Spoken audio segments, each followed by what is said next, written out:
నీ జాతి నిండు గౌరవము.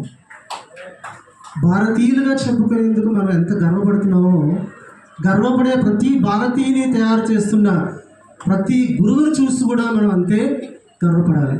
ఎందుకంటే ఈ రోజుల్లోని విద్యార్థులు ఏ స్థాయికి వెళ్ళినా కూడా తాము అదే స్థాయిలో ఉంటూ విద్యార్థులు తీర్చిదిద్దే గురువులు ఈరోజు మంచి గురువులు మనకి లేకపోతే సొసైటీకి ఏమవుతుందంటే సొసైటీలో కన్స్ట్రక్టివ్నెస్ పోయి డిస్ట్రక్షన్స్ పెరుగుతుంది. అంటే అర్థం కావట్లేదు కదండి.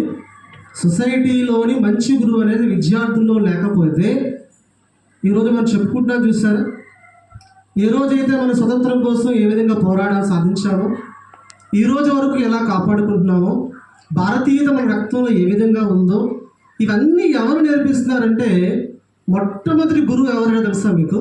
మదర్. విషయం అందరూ తెలిసే ఉంటుంది. The best teacher is a mother.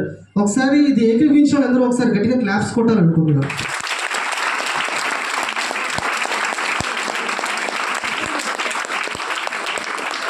కన్న వెంటనే తల్లి ఏం చేస్తుందంటే ఎలాగా బిడ్డకి ఫీడింగ్ దగ్గర నుంచి మాటలు ఎలా నేర్పించాలి, ఆకలి ఎలా వ్యక్తపరచాలి, ఎదుగుతున్న కొద్దీ ఎలా జీవించాలి, జీవన శైలి గురించి మదర్ చెప్తారు.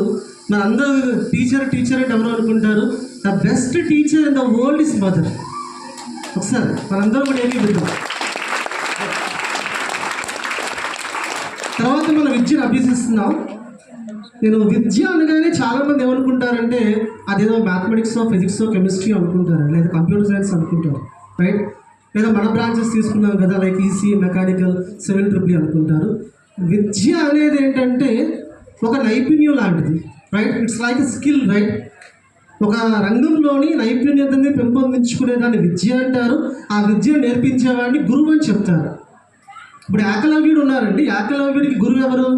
ద్రోణాచార్యుడు. ఎవరండి? ద్రోణాచార్యుడు. ఏం నేర్పించారు? విలువిద్య నేర్పించారు. డైరెక్ట్గా నేర్పించారా? లేదు, ఇన్స్పైర్ అయ్యి నేర్చుకున్నారు. సో మన జీవితంలో నేర్చుకోవాలి